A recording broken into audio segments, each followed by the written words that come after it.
रोज़ संकल्प करो कि रात में सोने से पहले तुम एक हनुमान चालीसा का पाठ सुनोगे, अगर पढ़ नहीं सकते हो तो, या अगर तुम्हें ठीक से याद नहीं हुआ है तो। और रोज़ तुम मेरा नाम जप कर ही सोगे। तुम अपनी ज़ुबान पर साईं नाम लेकर आओ, और तुम्हारा ये साईं तुम्हारे जीवन में क्या कुछ करके रखेगा, कितने बदलाव कर देगा, सब कितना सुंदर कर देगा। अभी तुम्हें समझ नहीं आ रहा, ये करिश्मा भी तुम देख लोगे। और हाँ, एक बात की मैं तुम्हें चेतावनी देना चाहता हूँ। तुम्हें लगता है कि तुम्हें हनुमान चालीसा व अन्य चालीसाएँ अच्छे से याद है, कंठस्थ है, पर ये तुम्हारी गलती है। तुम कुछ चीज़ों को गलत पढ़ जाते हो, कभी कुछ शब्द को गलत पढ़ जाते हो, कभी तुम कुछ वाक्य पूरे के पूरे छोड़ दे रहे हो। तो उसे एक बार सुनो और याद करने की मंशा से सुनो। संस्कृत के श्लोक, जो महादेव के श्लोक हैं, जो माँ पार्वती के श्लोक हैं, जो खंडोबा जी के श्लोक हैं, इन सबको स्मरण करो धीरे धीरे करके। और संस्कृत में जितना हो सके उतना पाठ करने का तुम प्रयास करो। इसके लिए ज़्यादा समय नहीं देना है, 15 मिनट रोज़ रात में सोने से पहले तुम्हारे पास जो मोबाइल है उसका सदुपयोग करो, उससे ये चीज़ें सुनो। और तुम भूल भी जाते हो बाकी सब कुछ, तो मेरी रात वाली आरती मत भूला करो। मेरी रात वाली आरती ज़रूर सुना करो। किसी भी तरीके से रात की आरती हो जानी चाहिए, ये नियम बना लो। देखो, कोई भी एक तरह से नियम बनाओ, या तो सुबह की आरती या रात की आरती, चाहे कुछ भी, परंतु एक नियम बनाओ और उस नियम पर अडिग रहो। एक संकल्प लो कि पूरे 365 दिन तुम वो काम करोगे, या साल के आधे बचे हुए जो महीने हैं ना, उसमें तुम ये काम करोगे। इस संकल्प को पूरी शिद्दत से, पूरी श्रद्धा से निभाओ। जब तुम किसी चीज़ को पूरी श्रद्धा से निभाओगे ना, तो चमत्कार का एहसास होगा तुम्हें कि क्या कुछ तुम्हारे जीवन में हो रहा है, क्या कुछ घटित हो रहा है।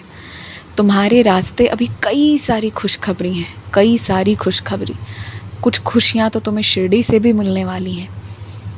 तुम्हारा कुछ तो शिरडी से और जुड़ने वाला है, कोई तो और जुड़ाव होने वाला है, कोई एक कारण बनने वाला है कि अच्छी वजह से ही सही, पर तुम शिरडी आना जाना फिर से शुरू कर दोगे। ये तुम देख लो।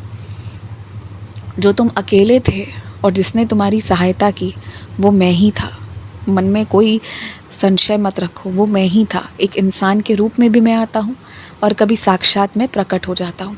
इससे कोई फ़र्क नहीं पड़ता कि किस रूप में मैं आया, पर मैंने तुम्हारी सहायता की। मैं तुम्हें तसल्ली देना चाहता हूँ, तुम अकेले नहीं हो। मैं सदैव सदैव तुम्हारे साथ हूँ। रात में सोने से पहले घर पे जो भी बड़े हैं उनका आशीर्वाद लेकर सो, चाहे वो तुमसे कितना भी भला बुरा क्यों ना कहते हो। पाँव छूकर आशीर्वाद लो। जब तुम किसी का पाँव छूते हो ना, तुम उसका अहंकार, उसका घमंड ही नष्ट कर देते हो। तो जो तुमसे दुख रखते हैं, जो तुमसे ईर्ष्या रखते हैं, उनके चरण स्पर्श करो। और जो जितना कटु बोलते हैं ना, उनके चरणों को उतना झुककर उतना प्रणाम करो और उनसे उतना आशीर्वाद लेकर सो।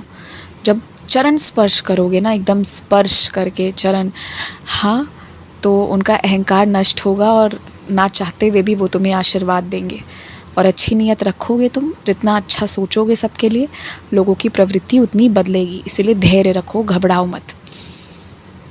जितना हो सके अपने माता पिता, सास ससुर, सभी बड़ों की खूब सेवा करो, खूब पुण्य कमाओ। कोई ख़राब बोलता है, बोलने दो। मैं देख रहा हूँ ना, अगर वो तुम्हें बद्दुआ दे रहे हैं, ख़राब कह रहे हैं, वो इंसान है, उनके कह देने से कुछ थोड़ी हो जाएगा। शिरडी पूरी की पूरी बैठी हुई है तुम्हारे साथ, तुम्हारे लिए। मजाल है कि कुछ हो जाए, इसीलिए किसी की बातों को दिल से मत लगाओ। थोड़े बहरे हो जाओ ऐसी परिस्थिति में। भजन सुनो, नाम स्मरण करो, करते करते दिन भर अपने काम कर लो, लेकिन अपने से बड़ों के आगे अहंकार या घमंड कभी मत दिखाओ। और देखो, चमत्कार होगा। ये लोग जो टेढ़े हैं ना, ये लोग तुम्हारे साथ सीधा पेश आएंगे बहुत जल्दी। देख लेना, तुम्हारी अच्छाई इन्हें अच्छा कर देगी। अब इत्मीनान से सोने जाओ, मंत्रोच्चारण करते हुए। शुभ रात्रि।